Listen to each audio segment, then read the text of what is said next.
Welcome to Stepping Up to Your Potential. I'm Sandra Robinson, inviting you to journey into the deeper currents of transformation and healing together. I'll explore insights which aim to connect the dots and reveal the bigger story of our collective growth and amazing potential. Join me by stepping into this journey of discovery and empowerment. We are shifting from a world built on control and submission into an era of sovereignty and conscious connection. But how do we evolve without falling into chaos?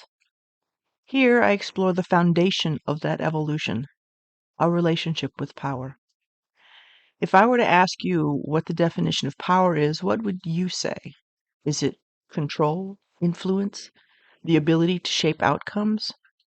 I used to think power was something external, something only certain people had, the loudest voices, the biggest personalities, the ones who made the rules while the rest of us adapted. Power was a weapon wielded to force the world into submission. But is that really power?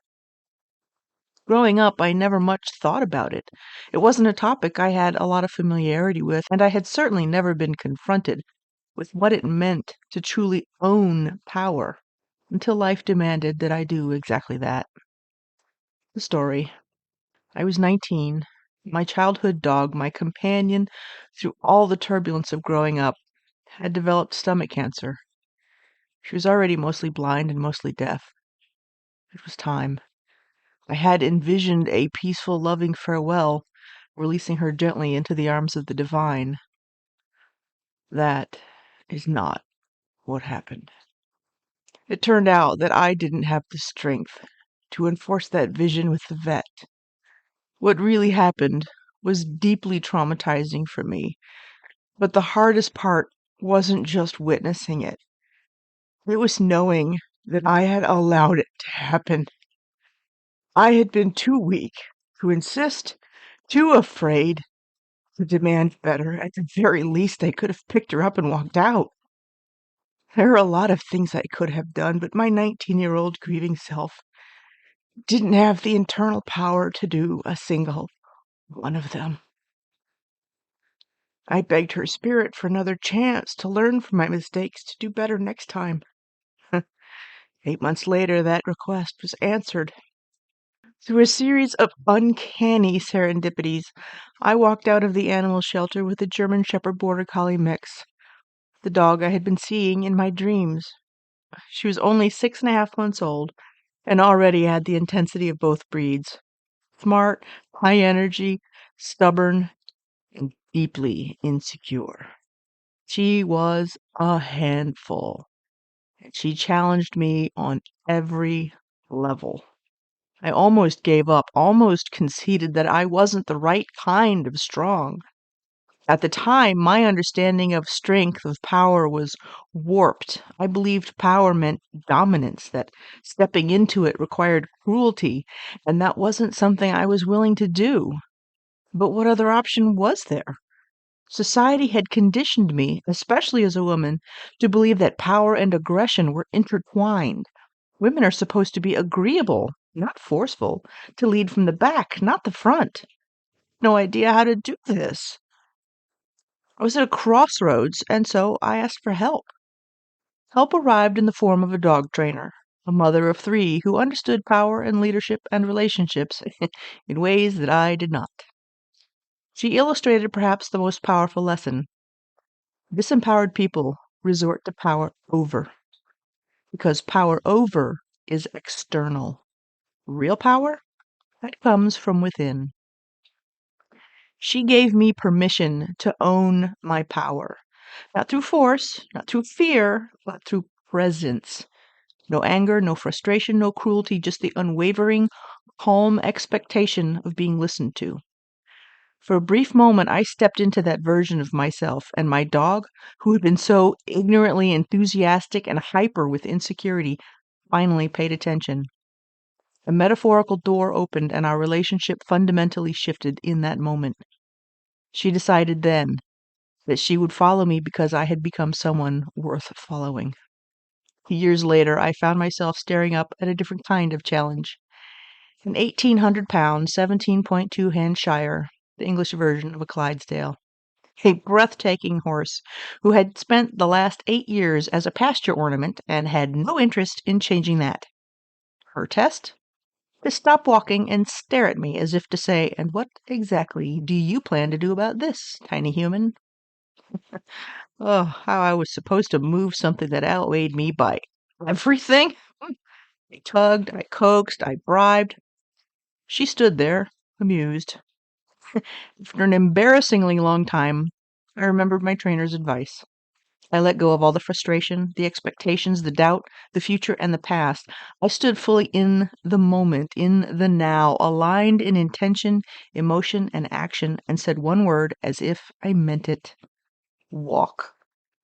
And then we walked. It wasn't a magic fix that suddenly turned her into an angel, but it was the first moment in which I showed her that I was someone worth following. As with my dog, we built up from there. The point. Both relationships, one with a dog, the other with a horse, were built on trust, not fear. They weren't about dominance, they were about respect, enabling us to work together.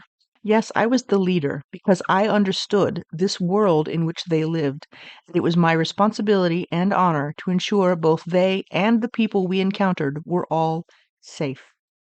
As the years unfolded, that dog trainer's lesson really began to sink in. Over time, I came to understand power with is the only real power. Everything else is fear wearing a mask. To my current understanding, there are pretty much two power paradigms. Power over version, which is an enforced hierarchy rooted in dominance and submission and centers around ideas of control in which one side loses. And the power with version, which is built on individual sovereignty, rooted in shared respect, and centers around collaboration for mutual gain. Which version do you actively recognize at this moment? Which one would you like to experience more of? If you believe, as I do, that humanity is evolving, then you might see what I see. Power over paradigm is breaking. The old ways, domination, force, control, are being challenged. We are moving into or are already in the early stages of the age of Aquarius, which will never be happy in a power over situation. Aquarius is far too individualistic, too sovereign for that. It demands that individuals stand in their power, aligning with their own internal truth, rather than submitting to external forces.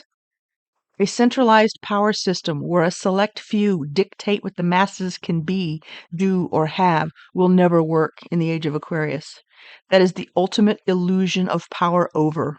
A system where people willingly sever their connection to self, handing their strength to those who claim to rule.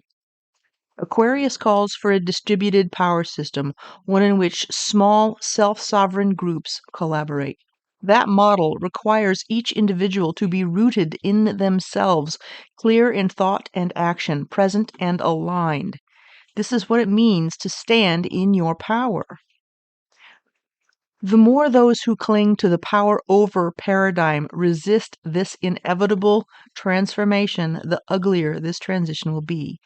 Because power over is fragile. It must be constantly upheld, reinforced, controlled. It cannot sustain itself. Real power doesn't need to control. Only fear needs that. There is a quote in the movie Coach Carter. Our deepest fear is not that we are inadequate. Our deepest fear is that we are powerful beyond measure. Those who cling to power over are not yet powerful. They are terrified.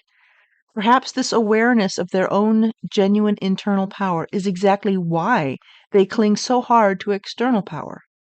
I've said before that the journey into the self, which is what enabled me to clear away many false beliefs and misconceptions, requires a great deal of courage. I had to face personal failings and trauma, ancestral wounds, and cultural issues, all with the intention of reintegrating them, which is what healing is. By facing things and either letting them go as not mine or re-owning them because they were mine but rejected, that is a hard road. It's much easier to try to control the outside world than it is to go on this inner journey. For those who are so terrified and behaving like despots, I have sympathy for their fear, which often expresses as anger. A bully isn't powerful. They're terrified of being perceived as weak, most especially in their own eyes. The tyrant isn't powerful. They're terrified of losing control, of feeling vulnerable. The manipulator isn't powerful. They're terrified of being exposed, of being seen. Power over is a mask for fear, a fragile illusion that requires constant effort to maintain.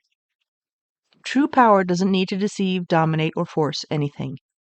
It is presence. It is truth.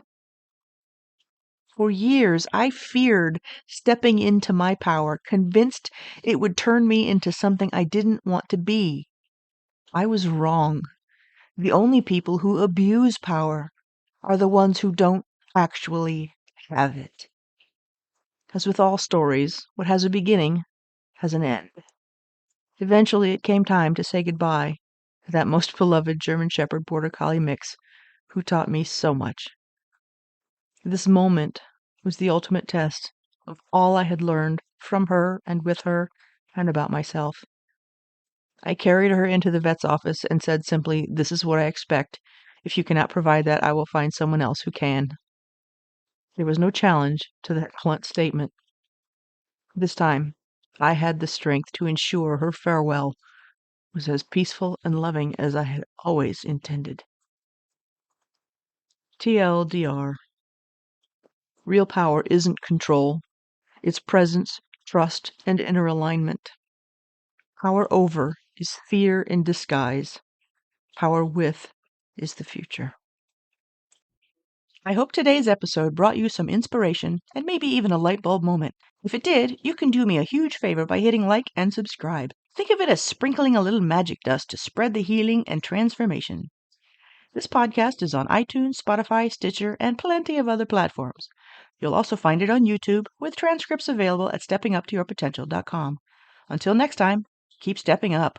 You got this.